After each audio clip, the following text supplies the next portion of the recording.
Hi, I'm Ryan Gem with Automotive Engineering International on the show floor of the SAE 2013 World Congress in Detroit.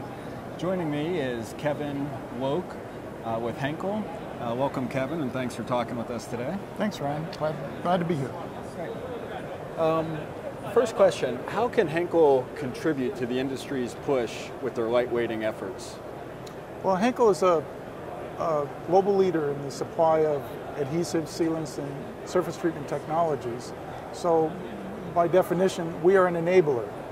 We are behind many of the products you see in the automotive industry. So our role in the lightweighting initiative for automotive is to enable the OEMs and the tier 1 suppliers to create those new technologies, those new material, those new parts or vehicles, and the processes they use to treat those materials and make those commercially viable. Okay, and one of those processes on display here prominently is the new Flex process. Could you provide some detail about that and how that helps with the lightweighting? Sure. Let me give you a scenario here. I mean, you're an OEM design engineer for body in white for a chassis, and you're dealing with new materials, lightweighting, such as aluminum or magnesium, and you're spending years on design and optimization and validation and proving that they're worthy to be on your vehicle, and then you want to go into commercial production. And these lightweighting materials have, by definition, a different surface chemistry, and you run them into a conventional paint shop pretreatment process, and things don't go as well as you would like because they create additional maintenance requirements or different process conditions, and your plant production staff is not so happy to see them. Well, our new Flex process, Bonderite Flex Process, enables you to run those new materials, particularly aluminum, up to 85% of the volume in the paint pretreatment process without having to change the infrastructure, without having to add additional stages or steps to what's already there. And it makes it run better, more efficient with less waste or sludge removal. Okay, so you said that it could just fit into an existing production line. Are there any changes that need to take place? The changes are minor. What we're talking about here are addition of some risers or spray type apparatuses for the secondary treatment that's used in the Flex process.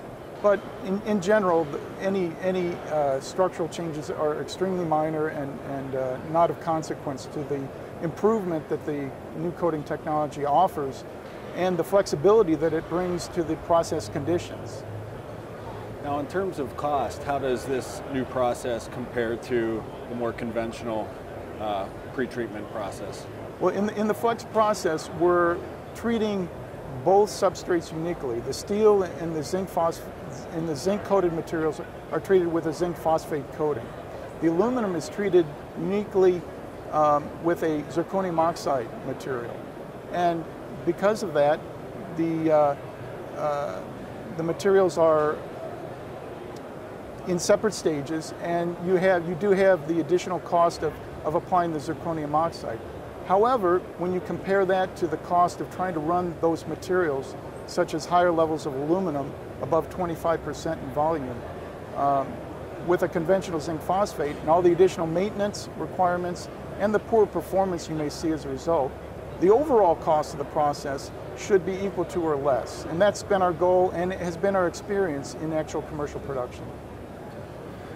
Speaking of commercial production, it was announced just yesterday, I believe, that the North American debut of this technology is on Ford F-150.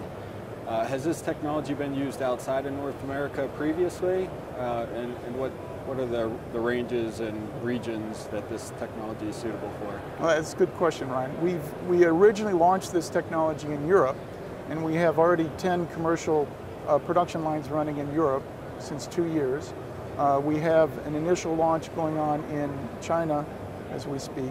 And of course, following the introduction of the Flex process to Ford last fall, we also introduced it to Chrysler in their Brampton facility in Canada this winter. And I assume this would have some application to heavier duty vehicles as well? Well, it really has any application for anyone wanting to run higher volumes of aluminum or even magnesium on a particular vehicle in conjunction with steel or zinc-coated substrates like galvanneal or galvanized.